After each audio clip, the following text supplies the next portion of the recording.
আসসালামু আলাইকুম ওরহমতুল্লাহি ওবরকাতুহু। সুপ্রিয় দর্শক, আজকে আমরা শুনবো হাসরের ময়দানে কোনো বান্দাই এক কদমও নড়তে পারবে না যতক্ষণ পর্যন্ত 5টি প্রশ্নের উত্তর না দিবে।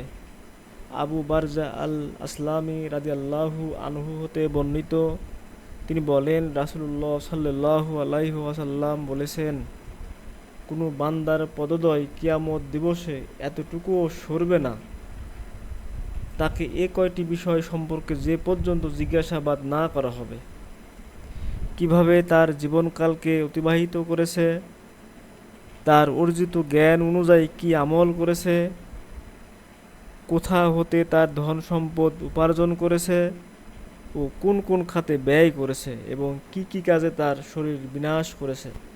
তিরমিজি শরীফ, হাদিস নম্বর 2417। সুপ্রিয় দর্শক, ভিডিওটি ভালো লাগলে অবশ্যই